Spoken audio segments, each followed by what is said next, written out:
হামেদা মুসাল্লিয়ান বিসমিল্লাহির রহমানির রহিম। বেগুনাবাড়িয়া মোহাম্মদিয়া জামে মসজিদে থেকে যে মক্তবে মোনাজাম যে পড়ানো হচ্ছে, আপনারা সকলে 30 মিনিটে 23 মিনিটের ভিডিও আপনারা সকলে আর পূর্বে দেখেছেন, অনেকেই সাবস্ক্রাইব করেছেন, শেয়ারও করেছেন। আমার পড়ার পদ্ধতি আপনারা অনেকেই জিজ্ঞাসা করেছেন, আমি আপনাদের পড়ার পদ্ধতিটা শিখিয়েছি এবং আপনাদের পড়ার পদ্ধতিটাও দেখাচ্ছি। আপনারা মোহাম্মদিয়া জামে মসজিদে বেগুনাবাড়িয়া গ্রামে পূর্ব মেদিনীপুর হলদিয়া এলাকার মধ্যে আপনারা বাচ্চাদেরকে দেবেন। কেমনভাবে গ্রামবাসীরা বাচ্চাদেরকে দিয়েছেন, তাদের বাচ্চারা পড়াশোনা করছে, পড়াবার পদ্ধতিগুলো দেখুন। আপনারা আপনাদের বাচ্চাদের এইরকমভাবে আপনারা ট্রেনিং দিবেন, পড়াবেন। আমাদের বাচ্চারা এখান থেকে বহু বাচ্চারা কনসি পড়ে তারা ফারাগের তারা হয়েছে মক্তবের পড়া। দেখুন, যেমন আলিফ, আলিফ সর্বদা খালি হয়। আলিফের উপরে জাবার জের পেশকে হারাকাত বলা হয়। জাবার জের পেশ থাকলে টান প্রয়োজন হয় না, তাই আমরা বিনা টানে পড়বো। আলিফের উপরে জাবার থাকলে, জের থাকলে হামজা বলা হয়। হামজা জবর আ,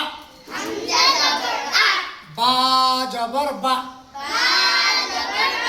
জিম জবর যা। অক্ষর টানা হবে, বর্ণ টানা হবে, কিন্তু হারাকাত জাবার জের পেশ টানা হবে না। সাদ জের সি, ত জের তি, আইন জের ই। তাহলে অক্ষর টানছি, কিন্তু আমরা হারাকাত জাবার জের পেশ টান হবে না। তা পেশ তু,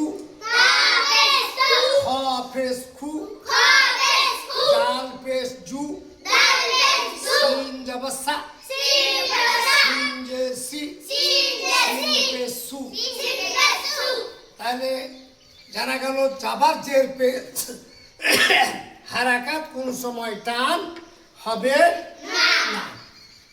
আমাকে দেখাচ্ছি তো, কোনদিন টান হবে না। এবার খাড়া যাবার টান হয় একাই। হামজা খাড়া যাবার আ, সা খাড়া যাবার সা, হা খাড়া যাবার হা।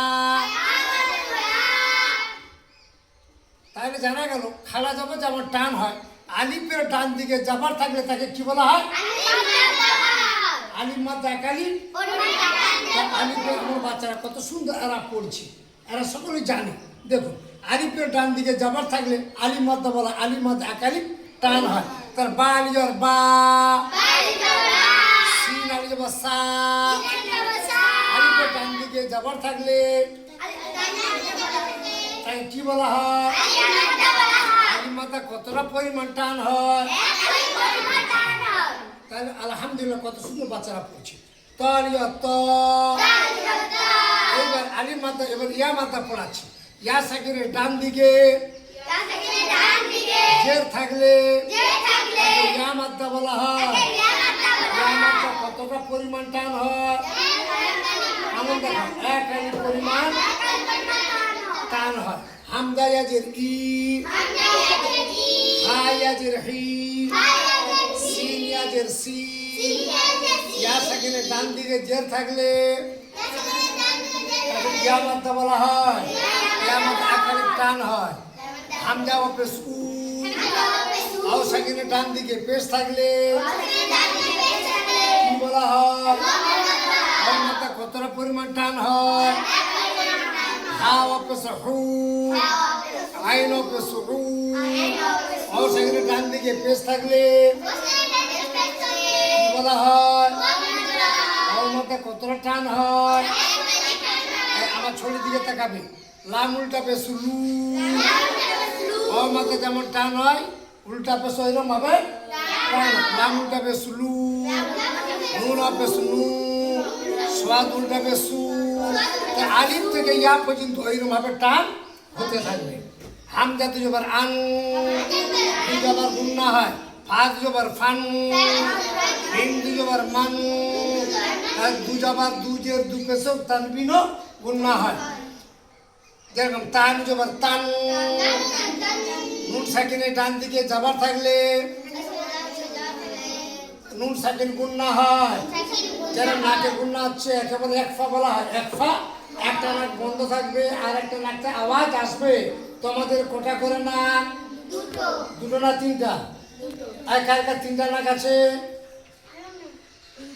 আচ্ছা, তিনটা নাক আছে, তোর আছে? তোদের তিনটা নাক নেই তো? সব তো দুটো নাক। দুটো নাকে কামড় দেখি। দুটো নাক দিয়ে দম লিস। আচ্ছা, তাহলে এবার দেখো, তাইলে নুন সাকিন ডান দিকে যাবার থাকলে এক ফা বলা হয়। একটা নাক বন্ধ থাকবে, আরেকটা নাক থেকে উচ্চারণ হবে। তান জবাব তাং, আইন নুন জের ইং। নুন সাকিনের ডান দিকে জের থাকলে একে গুণনা করা হয়, একটা গুণনা। একটা নাক বন্ধ থাকবে, একটা নাক থেকে আওয়াজ আসবে এরকম। আইন দুজের ইং, ফা দু পেশ ফুন, ফা নুন পেশ ফুন, লাম নুজে লিং, অ হামজা জবর আউ। অ সাকিনের ডান দিকে যাবার থাকলে এতে ওয়াই লিন বলা হয়। ওয়াই লিন নরম আওয়াজে পড়া হয়। লাম জবর লাউ। অ সাকিনের ডান দিকে যাবার থাকলে ওয়াই লিন বলা হয়। ওয়াই লিন নরম আওয়াজে পড়া হয়। লাম জবর লাউ। অ সাকিনের ডান দিকে যাবার থাকলে